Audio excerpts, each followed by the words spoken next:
Welcome to the Fantasy NASCAR podcast, brought to you by racefortheprize.com.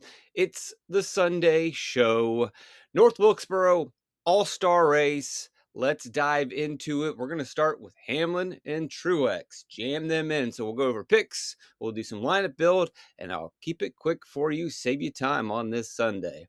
Next thing that I will note, it's Toyota, it's the short track package. Don't overthink it. Next thing I will throw your way is to throw out the 2023 North Wilkesboro race. Doesn't really matter. I know I've done a ton of research throughout the week, spent a lot of time. And if anyone should be hesitant or reluctant to abandon a lot of that useful information, it would be me. But hey, sometimes that's the way it goes. I don't care about last year's race. Now, we're going to build for this year's race. There are two approaches. Approach one, which will be popular, which you can see on your screen, is that long runs matter. Most people will go this direction, and most people will end up on similar lineups. It makes sense because if you believe long runs matter, and they should, but that also requires green flag conditions, and we'll talk about that in a second, and a traditional regular race, which you're probably already saying, I don't know if this is going to be a regular race. But if you do believe that, and I think most people will, because then they can lean on data, they're going to go in this direction. The other approach is the chaos approach. And I don't say chaos in that I'm expecting a lot of wrecks or a wreck fest. We're expecting a lot of variables to come into play and a lot of different scenarios to unfold and differing strategies. And we'll go into this in a second. But those are the two basic approaches. The easy way or the road less traveled, which is the chaos approach. Most people will go the easy way, the chalky way, follow the data, follow the current form, follow the track history, long runs matter, similar lineups. The next one is a little out of your control. The chaos theory, the idea that anyone can get a top five, and that the value picks are not going to start in the back. They could start up front. It's not a comfortable build. No one wants to build for this. You want to feel in control. You want to feel like you can predict based on your own analysis. There's a very good chance that the chaos theory or the chaos race unfolds. Again, not a wreck fest, but a lot of wild stuff happening in this race because of all the things and different elements that have been introduced this week. You want to use data. You don't want to go rando, but you know in the back of your mind that this thing can be pretty wild and that you might need to go rando. I'm in the latter group. I'm in that random situation where I would love to just, I can predict exactly what's going to happen. But the thing that I'm predicting is that you can't really predict a lot of this. So we'll just do the first part, which is the popular build. And that's going to be Hamlin and Truex based on long run speed, check. Good pit crews, check. And then also it's a Toyota, and they have been good in the short track package. Don't overthink it. The next thing that you're just going to have to do is take Stenhouse as that value pick because there simply isn't any cheap drivers, and you need to spend up for other drivers, so Stenhouse slides in. He can be a placeholder if we get a third driver from the Open that is affordable. But where I stand right now, and again, we're going to watch the Open. The Open's going to give you a pretty good idea. Is this going to be a chalky green flag, long run matters type race, or will we have the possibility of the chaos game? And if out of the Open we get another value pick, you can slide that in instead of Stenhouse and go with that option. But again, everyone's going to do the same thing, and they're going to be reluctant to go up to AJ. They're going to be reluctant to dance with Suarez or the what is their other value play? Michael McDowell. Now, having to choose if you wanted to kind of balance between the two in the green flag type of build, I lean probably a little bit more towards McDowell, who had a very, very strong race at Bristol managing tires. And we have seen McDowell in the past. I know it's a different racing package, but they did have the tire situation. McDowell has been able in the past to start up front and stay up front. I would lean more than that to AJ. Daniel is incredibly risky, and I don't think he would work into the comfortable green flag long run build. He absolutely is going to be a viable option, unfortunately, in the chaos build, but you may not even really have to go there. We might get some value that opens up. If this holds the way it does, and we just take the chalky Ryan Blaney in the back, I like Tyler Reddick. You can swap out and go to another direction, but again, I think he can manage the tires. He had good long run speed in practice. It's a Toyota. We like the direction that they're heading in. He's very affordable, and we're not asking him to score more points than Hamlin or Truex. We're not asking him to even score more than Blaney. We're just asking him to score more than drivers in that $7,000 range, which really isn't a big ask for a driver who's having a good season and looked pretty comfortable in practice. That gives you 7,300. And if this thing ends up being super chalky, one of the drivers that could advance from the open, obviously you're not going to be able to get to Bubba if he advances, or Ty Gibbs, who look like some of the favorites to advance, but there is a driver at $7,300 that you can jam in. You know who he is, and he should be very popular. You can see him on your screen. I don't really need to highlight it, but he was good in practice. He is a good short track racer. He advanced last season into this race in a part-time situation. But then even if it's not him, if we get a third guy through the vote that's cheaper than 73, he's just going to get jammed in right there as well. Or you go in a slightly different direction with your 5 and 6. That's the build for I think the conservative approach of managing the long run to happen. And I know no one wants to go with Ricky Stenhouse Jr. He is risky, but honestly, when we look at what we have right now, before the Open, McDowell is just as risky and has a lower floor. Suarez is incredibly risky with a really, really low floor. And same for AJ. And so instead of saying who can score the most points from these value options, the approach or the perception or the perspective is that who's going to lose the least amount of points. And from there, it's Stenhouse. Or if we get another value option from the Open that's cheap, you can slot that in. But again, everyone else is going to follow suit and do pretty much the same thing. Pretty simple, pretty easy. I think that's the way that it goes for that build. Now, let's build for chaos. And I think the first step in getting, or at least putting your toe in the water, not a full step, just putting your toe in, is to say, all right, we can have chaos, but Hamlin still should be fine, right? It's chaos for everyone. And if there's all these unknowns and all these wild elements that are at play and a lot of strategy and things unfolding, then look, if anyone can succeed in that situation, it's going to be Denny Hamlin. So he still works. You also no longer really need to go with Stenhouse. You can go with some more of these middle tier drivers who just finish really well, who lead laps maybe, because we just don't know what's going to happen. And again, explaining the chaos theory of it is not a wreck fest, but we've got crazy tire fall off. We're seeing multiple grooves unfold, so there should be plenty of passing and movement throughout. We're going to see differing strategies. People are going to be all over the place with what they decide to do. And we're also probably going to see some bad strategies that actually work, right? Where guys make the wrong move or the wrong decision on pit road. And then because there's just so many weird elements at play that it actually works for them. We've seen that happen in the past.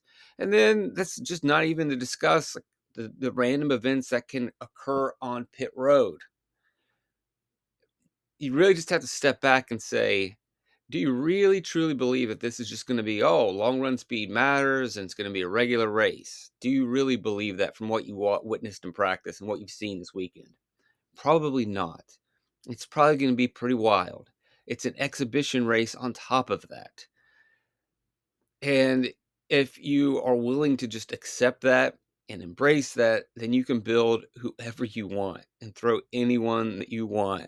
And I know, look, you want to trust current form or track history or long run speed, but maybe just say, hey, let everybody else do that. let everybody else pile up on the same lineup. And if everyone else piles up on the same lineup and the thing goes chaos, that's a lot of lineups that are going to get wiped out. That is a lot. And we could get a lot of people who normally aren't playing that are going to jump into this event and max out with 150 because there's not a lot of DFS going on Sunday night. I mean, think about it. You're going to get a lot of people. I think there'll be a significant amount of those whales and big 150 players and trust the sim guys who will jump in. And what's the simulator going to build? What's your computer algorithm going to build? It's going to build long run, predictive, practice data, whatever someone punches into the computer, because you can't punch in the chaos that could unfold. That means I would predict a significant amount of lineups are just going to get wiped out. And so even if you build a rando that's not that great, doesn't do that good, it still probably is going to beat the often duplicated simulated lineup that I just showed you on the screen. Right? Everyone's probably going to go that Hamlin, Truex, Blaney, or Elliott route. And when this thing goes wacky jacky, then they just get completely obliterated.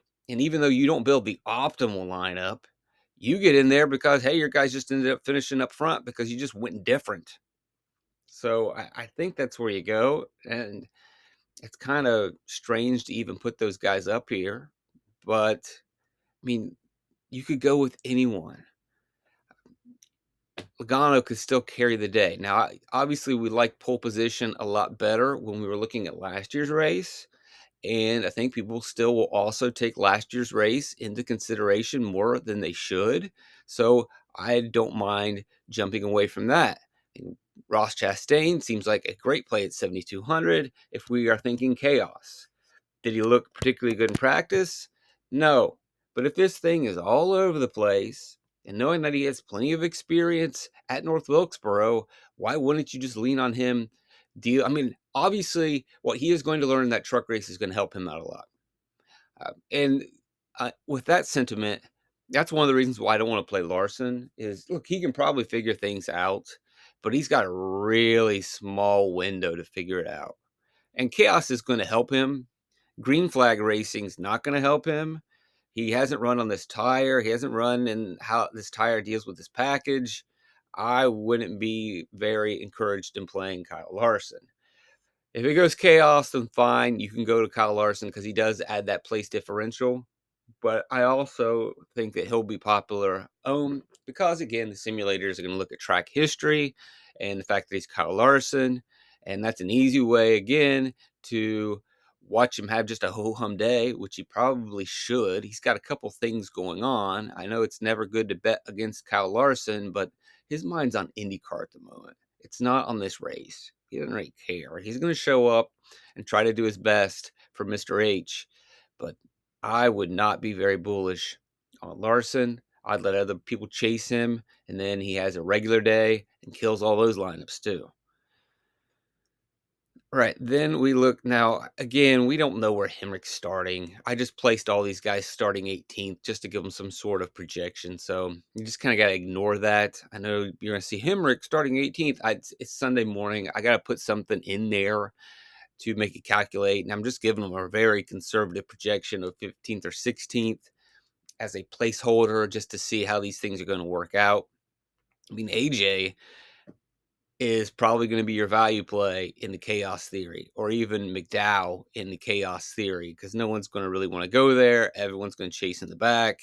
And again, if he just holds position, it's another way to be fine. But again, even if we are going in this direction of jumping into Chastain, we can play Stenhouse and not worry about his ownership being high. We can play any of the other place sitters that are starting in the back and not worrying about their ownership being too high, because I just don't think a lot of people are going to go in the 7,000 range. And so we just look and say, hey, maybe we take a little bit of some guys towards the back, like a Chase Elliott. And we also, I don't really think I love Christopher Bell. I mean, again, this is almost completely rando. And really what I'm just thinking about is, yeah, getting drivers that I think can finish in the top 5 who have speed and just run well. Like, I would like to get Ty Gibbs in that. Where's Ty at? I don't have him for a high projection right now just because he's not in the race, but he did run well at Bristol. He did show pretty good speed. It is a Toyota. I can go in these different directions, and I could even take another guy from the back possibly. Let's say we don't want Chase Elliott. Let's go with Bubba Wallace. Again, he's going to project low right here because I don't have him officially in the race, but he will give us some place differential. And I got 6,900, and I'm not going to go Suarez there, but I can go to McDowell. I don't really like that build either. And I don't have to be beholden to Hamlin, but I do like this play pretty much in every situation possible. I'm reluctant to play Logano. And if we are talking about chaos and strategy and just getting almost dumb luck, then Keselowski's not a terrible play. Now, obviously, that can't afford that at the price. But if you take out Bubba, you got 7,400, and you can take another value driver back there. I know this is not the greatest situation for building lineups and the most fascinating breakdown, but if we are expecting just pretty much chaos, then I just don't see why not. Maybe you want to lean towards getting a little bit more place differential, and so you take Blaney, Chastain, Gibbs gets into the race. Let's get rid of that. We'll put in Stenhouse as our placeholder, and you can swap this out with any value player that arrives. I got 8,000. I can get back to Reddick. I don't mind that. I like that. 8,000. I can get to Kyle Busch. And oh well, where was the speed in practice? RCR didn't look that great. Again, it doesn't really matter that much if it's chaos. Can he find his way to the front? Did he run well at Bristol? Yeah. Can he manage tires? Absolutely. Why not go that direction? You can't get up to Busher. That's fine. I'm not so crazy about Bell managing his tires. Let's see, what else is something we can do here?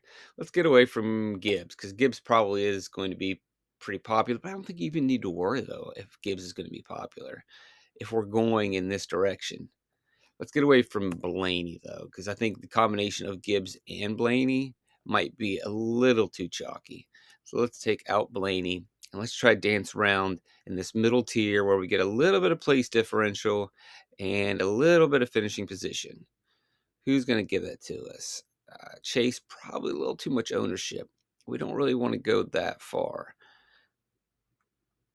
Let's say Byron's probably a little too expensive for us. I don't want the Larson ownership. Where can I go? Well, let's go back to Truex. That seems fine. Now, and he might go overlooked because I think people are probably going to chase some of that place differential. And then we are getting back into that long run speed build. Man, this is actually probably going to be pretty popular, I would imagine, as well. But it can work in chaos. I mean, in the day, we still get Toyota, Chastain working in just a wild random race.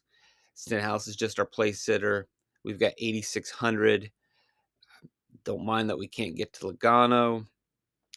Right back at Tyler Reddick, which is looks good to me. It's actually working out pretty well. You can get to Kyle Busch. You can get to Brad Keselowski. You can take Chris Buescher. And I know people, oh, I don't know about that play. Again, that's how you're going to separate. You want to go the chalky route? You can. But this is how I believe you're going to separate with a small player pool to draw from, a bunch of whales jumping in. And even at 8,600, you have the opportunity possibly of taking a Noah Gragson who could get in based on the votes, and Alex Bowman who could drive himself into this race. He's going to start in the back. Ownership would be a little bit high, but I think that's enough differentiation with Ross Chastain slid in there that we could be fine.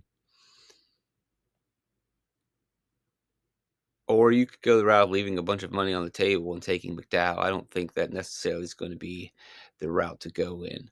Let's make this less chalky and get out of Gibbs. And let's go with...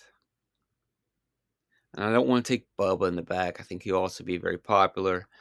Let's go someone that we know is in the race that might go slightly under-owned. Actually, let's try going with both of these guys. Let's take McDowell and Stenhouse and see what actually stop saying actually. We'll start with Bush. That gets you up to 9,600. We already did the Truex situation. You can get Elliott. And I think you might get a little less ownership. I don't know. I don't know if it separates enough. I am confident that Ross is going to give us a little bit of separation. Let's get Ross and Reddick in the lineup. And that will give us all the money in the world. And you can go with William Byron. Yeah, that's fine. And you're leaving a lot of money on the table in this scenario. And you can even probably upgrade out of Stenhouse if we go there. I don't know if I want necessarily William Byron. We'll go with Chase. I did like what he did in practice. That gives us up to 7,300, and you end up in Josh Berry if he gets in. There's not a lot of guys in that 7 range, but it is kind of where I thought we were going to end up with either McDowell and the value, or no, we just go right to McDowell. No, that's not that crazy. Pretty much any of the guys who slide into the race could work in that spot at 7,300. Reddick, Elliott. Let's get a little less chalky and get out of Elliott. And let's go to Keselowski. Yeah, I don't think anyone... This, I think, is your true chaos. Yeah. We're going with drivers that should carry a little bit lower ownership and all have the ability... Look, they're veteran drivers. He's the guy we're really just playing chaos with, which is fine. There's plenty of good reasons to play Ross Chastain at North Wilkesboro. We'll get Hamlin. Don't mind having him at too high ownership. And we got 84. I think that gives us Chris Buescher, right? Which, nope, can't get to Buescher. Close. We already have Reddick in our lineup. Leaving a bunch of money on the table, aren't we? Let's get out of Keselowski. I got Reddick. I got Busch. Blaney is fine. I think I've already done. What we want to do is let's see what it looks like if I do put in McDowell and a Stenhouse. We'll just do these two since they're sandwiched together right here. And that gets us 13-1. People are probably like, what in the world? Yeah, I think that would be a little too much galaxy brain to take an expensive driver and leave that much money on the table. I wouldn't want to do that.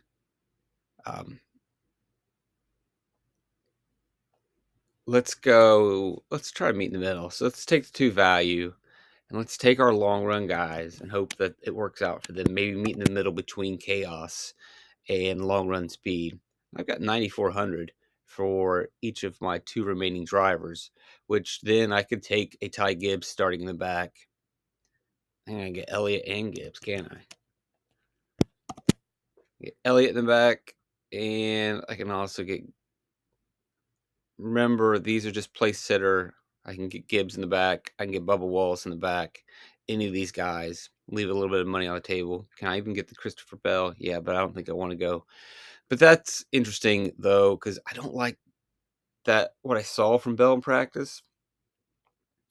But that means everyone else probably saw kind of the same thing. It is a Toyota. It's Christopher Bell at a short track. And if we are going chaos, then that works as well. I think that does it. I know some people might be disappointed by this podcast because I went a little random and didn't give you any definitive, these are the guys. So I will close out with all right, if I were playing it safe, this is the lineup that I think looks pretty good. And I'll just go under the assumption that Ty Gibbs is going to get into this race. Well, do I really want to spend up $9,000 for him? I don't really think I do. Well, we'll cross that. Again, we'll go with what we do know. And if I go in this route, I don't know if I'm going to get another value play from 5,700, and these guys are too expensive, so I can't do exactly that one. And I know people probably are reluctant to play Tyler Reddick. That's fine, but I think Tyler Reddick fits. And again, we're not asking him to be the best. We're asking him to be the best at that 7,000 range. That gets me into 7,300, opens up some of the guys that could get unlocked. If I want to go a little bit cheaper, that's where we operate under the assumption that Ty Gibbs is going to get in and he's going to have a good race because he needs to at 9,000. That opens up 81. Doesn't really put you in the best place. Get you Kyle Busch. Actually, I don't think Ty Gibbs at 9,000 is really a mandatory pick. It's pretty expensive. They knew he was going to be starting where he's starting, and he's not officially in the race, although I think he will end up in the race. So we got our place setter. We've got our two long run guys. I like Reddick in the fact that he works at that price. If you want to pivot that over to Ross Chastain, you can. But if we are trusting data and trends, then Reddick is clearly going to be the play in that situation. And then from there, we want to maximize our points per dollar plays. And Chase Elliott's slotting to be a little bit better.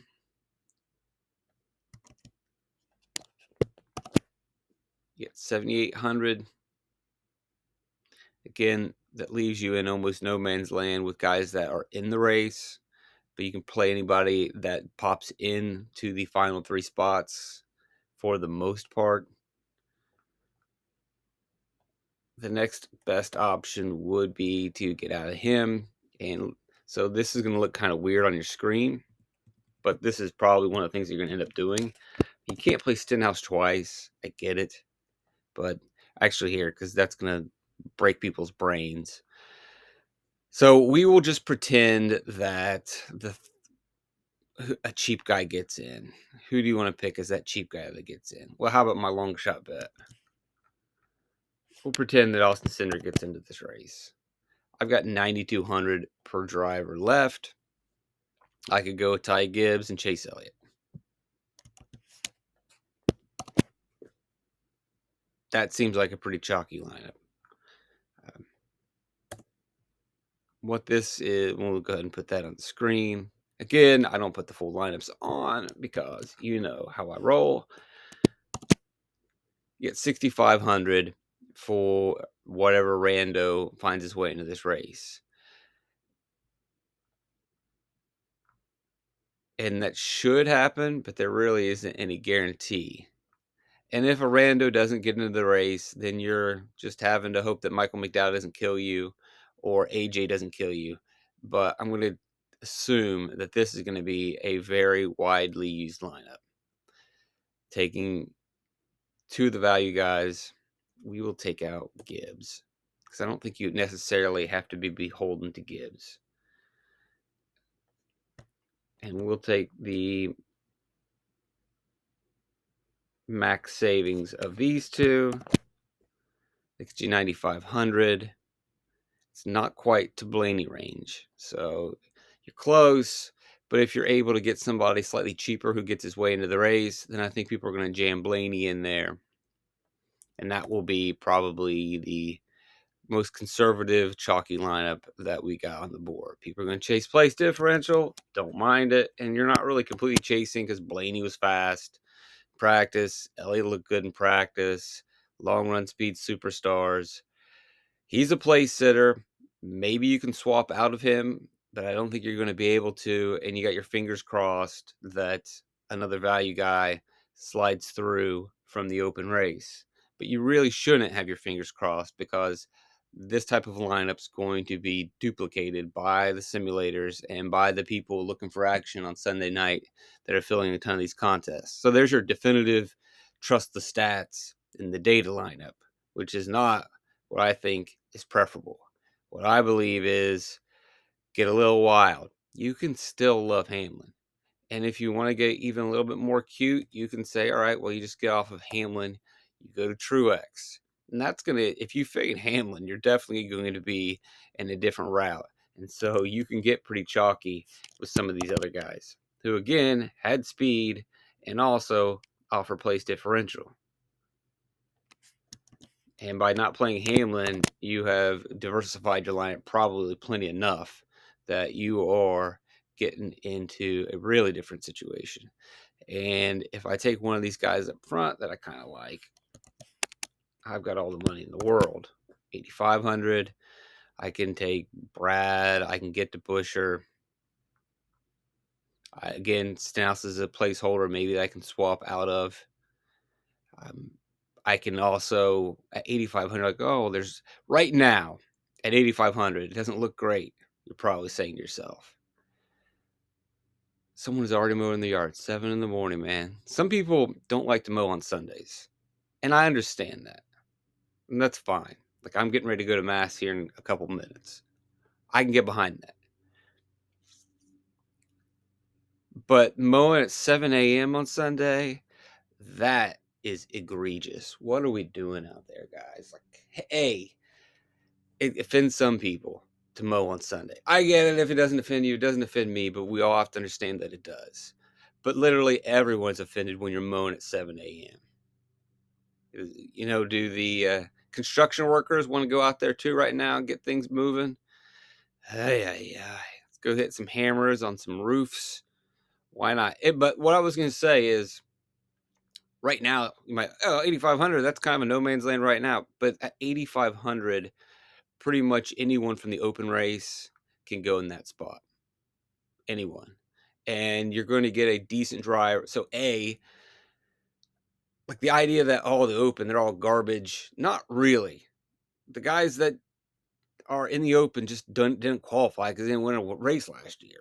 So you're getting some pretty decent drivers who had pretty decent speed and who also will have a lot of laps and a better understanding. You can make the argument that the open drivers, by getting these extra laps in the open race, are better than most of the field because of what they will have learned and what they have gone through and understand of how the car adjusts throughout the race. So you can make a strong case that let's do that.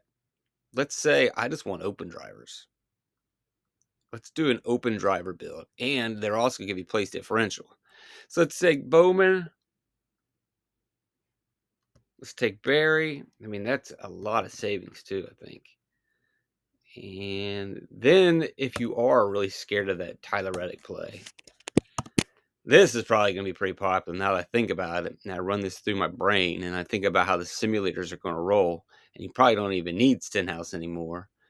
And you're just short on Hamlin. So you can make that work and find a way to get to Hamlin. But the more I run this scenario through my head, I don't know if I really want Gibbs at 9,000. I don't know if I really want Bubba.